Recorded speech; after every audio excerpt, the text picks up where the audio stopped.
أعوذ بالله من الشيطان الرجيم بسم الله الرحمن الرحيم لا يحب الله الجهر بالسوء من القول إلا من ظلم وكان الله سميعا عليما إن تبدوا خيرا أو تخفوه أو تعفوا عن سوء فإن الله كان عفوا قديرا বিতাড়িত শয়তান থেকে আশ্রয় চাচ্ছি। পরম করুণাময় ও অসীম দয়ালু আল্লাহর নামে শুরু করছি। মানুষ খারাপ কথা বলে বেড়াক, এটা আল্লাহ পছন্দ করেন না। তবে কারো প্রতি জুলুম করা হলে তার কথা স্বতন্ত্র, আর আল্লাহ সবকিছু শোনেন ও জানেন। যদি তোমরা প্রকাশ্যে ও গোপনে সৎ কাজ করে যাও অথবা কমপক্ষে অসৎ কাজ থেকে বিরত থাকো, তাহলে আল্লাহ বড়ই ক্ষমা ও গুণের অধিকারী, অথচ তিনি শাস্তি দেবার পূর্ণ ক্ষমতা রাখেন। إن الذين يكفرون بالله ورسله ويريدون أن يفرقوا بين الله ورسله ويقولون نؤمن ببعض ونكفر ببعض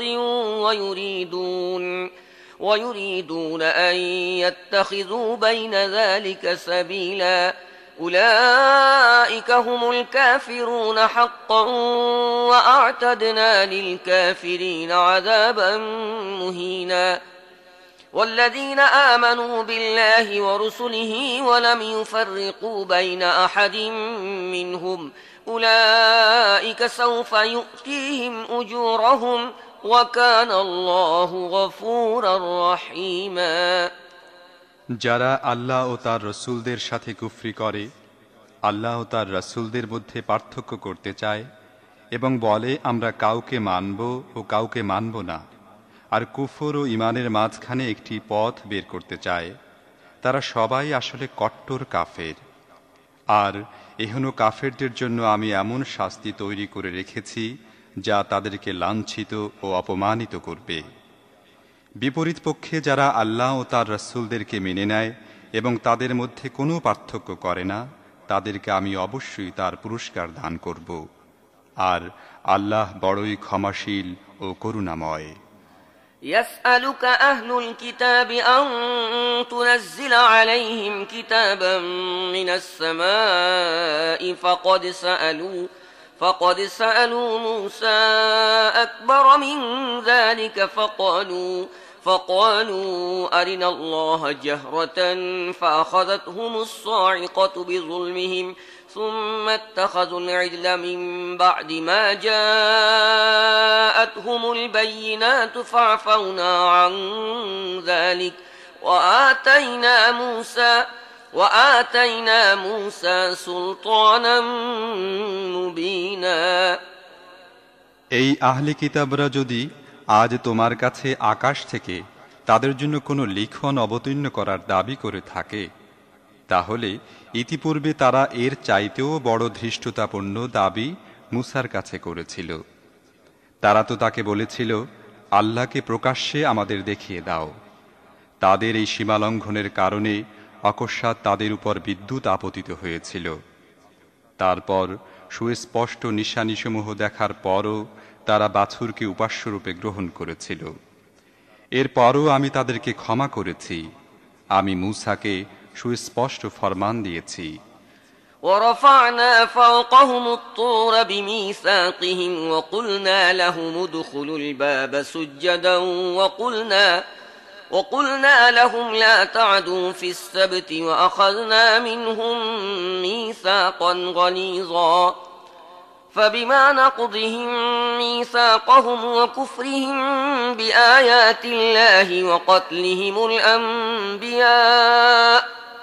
وقتلهم الأنبياء بغير حق وقولهم قلوبنا غلف بل طبع الله عليها بكفرهم فلا يؤمنون إلا قليلا এবং তুর পাহাড় তাদের উপর উঠিয়ে তাদের থেকে এই ফরমানের আনুগত্যের অঙ্গীকার নিয়েছি। আমি তাদেরকে হুকুম দিয়েছি, সেজদানত হয়ে দরজার মধ্যে প্রবেশ করো। আমি তাদেরকে বলেছি, শনিবারের বিধান লঙ্ঘন করো না, এবং এর সপক্ষে তাদের থেকে পাকাপোক্ত অঙ্গীকার নিয়েছি। শেষ পর্যন্ত তাদের অঙ্গীকার ভঙ্গের জন্য, আল্লাহর আয়াতের উপর মিথ্যা আরোপ করার জন্য, নবীদেরকে অন্যায়ভাবে হত্যা করার জন্য এবং আমাদের দিল আবরণের মধ্যে সুরক্ষিত, তাদের এই উক্তির জন্য তারা অভিশপ্ত হয়েছিল। অথচ মূলত তাদের বাতিল পরস্তির জন্য আল্লাহ তাদের দিলের উপর মোহর মেরে দিয়েছেন, এবং এজন্য তারা খুব কমই ঈমান এনে থাকে। وبكفرهم وقولهم على مريم بهتانا عظيما وقولهم إنا قتلنا المسيح عيسى ابن مريم رسول الله وما قتلوه وما صلبوه ولكن شبه لهم وإن الذين اختلفوا فيه لفي شك منه ما لهم به من علم إلا اتباع الظن وما قتلوه يقينا।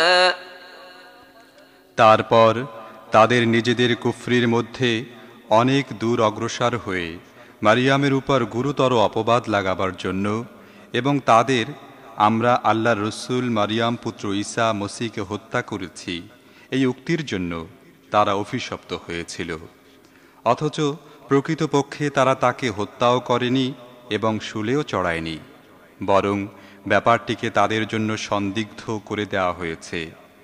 আর যারা এ ব্যাপারে মতবিরোধ করেছে তারাও আসলে সন্দেহের মধ্যে অবস্থান করছে। তাদের কাছে এ সম্পর্কিত কোনো জ্ঞান নেই, আছে নিছক আন্দাজ অনুমানের অন্ধ অনুশ্রুতি। নিঃসন্দেহে তারা ঈসা মসীহকে হত্যা করেনি। بل رفعه الله إليه وكان الله عزيزا حكيما وإن من أهل الكتاب إلا ليؤمنن به قبل موته ويوم القيامة يكون عليهم شهيدا فبظلم من الذين هادوا حرمنا عليهم طيبات أحلت لهم وبصدهم عن سبيل الله كثيرا। বরং আল্লাহ তাকে নিজের দিকে উঠিয়ে নিয়েছেন। আল্লাহ জবরদস্ত, শক্তিশালী ও প্রজ্ঞাময়। আর আহলি কিতাবদের মধ্য থেকে এমন একজনও হবে না যে তার মৃত্যুর পূর্বে তার উপর ঈমান আনবে না, এবং কিয়ামতের দিন সে তাদের বিরুদ্ধে সাক্ষ্য দেবে। মোট কথা, এই ইহুদি মতাবলম্বীদের এহেন জুলুম নীতির জন্য তাদের মানুষকে ব্যাপকভাবে আল্লাহর পথ থেকে বিরত রাখার জন্য। وأخذهم الربا وقد نهوا عنه وأكلهم أموال الناس بالباطل وأعتدنا للكافرين منهم عذابا أليما لكن الراسخون في العلم منهم والمؤمنون يؤمنون بما أنزل إليك وما أنزل من قبلك والمقيمين الصلاة والمؤتون الزكاة والمؤمنون بالله واليوم الآخر أولئك سنؤتيهم أجرا عظيما। তাদের সুদ গ্রহণ করার জন্য যা গ্রহণ করতে তাদেরকে নিষিদ্ধ করা হয়েছিল এবং অন্যায়ভাবে লোকদের ধন সম্পদ গ্রাস করার জন্য আমি এমন অনেক পাক পবিত্র জিনিস তাদের জন্য হারাম করে দিয়েছি যা পূর্বে তাদের জন্য হালাল ছিল। আর তাদের মধ্য থেকে যারা কাফির তাদের জন্য কঠিন যন্ত্রণাদায়ক শাস্তি তৈরি করে রেখেছি। কিন্তু তাদের মধ্য থেকে যারা পাকাপোক্ত জ্ঞানের অধিকারী ও ঈমানদার তারা সবাই সেই শিক্ষার প্রতি ঈমান আনে যা তোমার প্রতি নাজিল হয়েছে এবং যা তোমার পূর্বে নাজিল করা হয়েছিল। এ ধরনের ঈমানদার নিয়মিতভাবে নামাজ রোজা পালনকারী এবং আল্লাহ ও পরকালে বিশ্বাসী লোকদেরকে আমি অবশ্যই মহাপুরস্কার দান করব।